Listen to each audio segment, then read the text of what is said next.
Yeah, I love chilling with you. I love hanging with you, but I'm trying to get to know you on a deeper level, understand what you've been through, your likes, your dislikes, what your childhood was like, all of that. I mean, we've been going out for a while now, so yeah, let's go there. Hello? I know this person did not just hang up on me.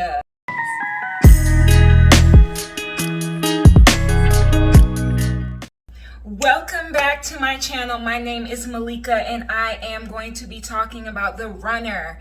Now, in my previous video, you guys seen where I was talking about the chaser and I talked about my story as being a chaser. So if you're interested in understanding what the runner is in a codependent relationship and how that could relate back to childhood wounding, then stick around. All right, let's get into this video. So if you watched the beginning, you know I did that little skit or whatever, but that's how it be. Like you start dating somebody, you start talking to them, things start going well, but they're staying really surface level. And for some of us, we like to go deep. I know I do. And there's a lot of depth that comes to me and through me. And so when I'm trying to really connect after getting to know somebody generally, I want to take it there. I want to understand where you're coming from. In a natural, organic way, of course, it wouldn't be like the skit. It would happen more so organically, but there would be like a conversation that comes up. Maybe we start talking about our childhood and then somebody says something that makes you remember something you went through that wasn't so pleasant. And then you start talking about that with that person or whatever. They might stick around for the conversation right then and there. But honey, you might be jumping through hoops trying to find them the next time. Okay? And then on top of that, there's other ways that they have fear of intimacy. Like when you're being sexually active with them, they might not want to look you in your eyes. They might not want to do that type of thing. They might not want to foreplay or anything like that because that scares them. That's a deeper level of sexual intimacy. So they might run from that. They might not want to do that. So they're always just, in and out. That type of sexual experience. So also, there's other levels of intimacy. Just think about all the ways you can be intimate. Like really genuinely getting to know somebody, getting to know their family, understanding their history, understanding what really at their core, what they've been through, what they like, what they dislike. Just trying to have those intimate moments, those one-on-one conversations, the looking in your eyes, the being close together, because sometimes you'll meet people and they don't want to even get close to you. Like they want to sit right there while you sit over there. And like, no, we're not doing that. Okay, so the person who is the runner in the relationship, they will have a fear of intimacy. They don't know how to talk about their feelings. A lot of the time they don't like to open up. They feel uncomfortable when you open up. They feel uncomfortable when you share your emotions, and that right there is a telltale sign of a runner. So you could avoid all of this by really observing people's behaviors and see how they are when situations like this come up. Like, are they paying attention? Are they actively listening? Are they engaged in eyesight? How's their body language and stuff like that? Because you're going to set yourself up for failure. You're going to be like, I haven't heard from Tyrone and I haven't heard from Sasha in a minute. They ran off. Now, in my experience, I have not been the runner. I'm very deep. I like to have deep conversations a lot of the time. I'm not really the runner. I have in situations been reluctant to open up due to things that happened to the past, but that's different. We're going to talk about that in another video. That's different. Okay. But I have been in the relationship with a runner before. So I'm talking, I'm getting to know somebody.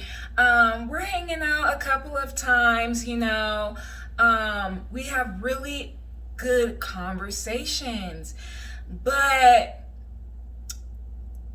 when it hits close to home, when I'm really trying to understand this person and see what they're all about, I don't think you understand what I'm looking for. You know, they'll give different excuses. I don't think you understand what I'm looking for. Sometimes they won't tell you nothing. Or that's not the type of relationship I'm interested in. You're trying to, they'll project, like they'll be like, you're trying to force me to talk about these things that I'm not comfortable talking about. And it's not even that. They just literally, they're listening to their ego, and they have a fear of intimacy. They just don't know how to be comfortable opening up. So likely something happened in their childhood. And when I say childhood, I mean all the way from infancy up to 19. Something happened in their childhood where when they did open up, it was not received well. When they did open up, it was shunned, it was shut down, or they just weren't allowed. Like their family dynamic, it wasn't there, where they didn't talk about their feelings and stuff like that. I'm very outspoken, so I was always telling my people, you know, like, I ain't with this, I ain't with it. It got me in trouble, though. It got me in trouble, y'all know. But in my family, we weren't necessarily super open, but I was just who I am. I've always been. I've always kind of been like very outspoken. I was kind of suppressed in my ability to be creative and self-expressive at times. Like, let's not get it twisted. Sometimes your girl was told, if you don't be quiet, you know what's gonna happen. Okay? Like, we know how that whole dynamic is. I don't want to talk about parenting right now. I ain't got no kids, but I don't want to talk about parenting right now. What I'm trying to say is, like, sometimes we grow up in families that don't allow us to, we're told, you can't talk about that.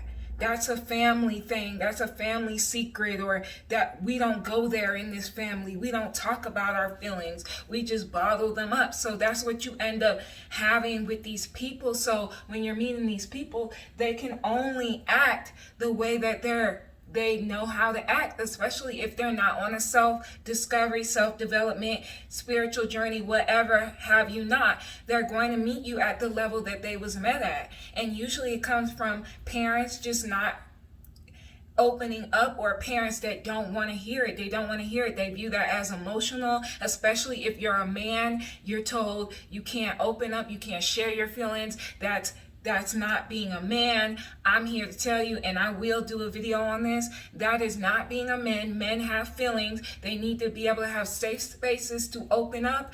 It is not demasculating to open up about what a man is feeling. They are not machines. Let me say this again. They are not machines. And all this alpha and beta male stuff gets on my nerves, and this simp mess, it gets on my nerves because they don't understand. We all have masculine and feminine energy that needs to be balanced within us. And yes, a man has more of that masculine energy, but that doesn't mean that the man can't talk about his feelings. And ladies, you need to be that safe space, or other men, you need to be that safe space for your spouse to be able to open up to you and tell them how, and allow them to express themselves, okay? Because if they can't express it with you, 9 times out of 10, they're going to find somebody else to do it with, or they are going to suppress it with different things. Like, they're just either going to have a behavior pattern that suppresses it, like they'll get super angry or irritated, or they might choose to go the substance route and drink or smoke or whatever the case may be. And this is not for me to be bashing. I'm not bashing anyone. I'm just saying this has a lot to do with it, because you see a lot of men that are runners in relationships. Not that females can't, but I see a lot of men in the runner position in these codependent relationships, and it is literally because they grew up in an environment where they were told that's not manly, that's not masculine, don't do this, don't do that. And you still have women today that be like, a man is a provider and a protector. I don't want to hear nothing about no emotional stuff. And that's just not the vibe that I'm on. But anyways, to not get back on topic here, that usually happens in the formative years. So infancy to 19, I would say. Might even happen in 20. And it's just like, because you don't know, like it could happen as a teenager for some people, like in their first relationship or whatever. It depends on the person. All right. So I've definitely been in that position. The best thing that you can do is just show compassion. Just let it be what it is for them.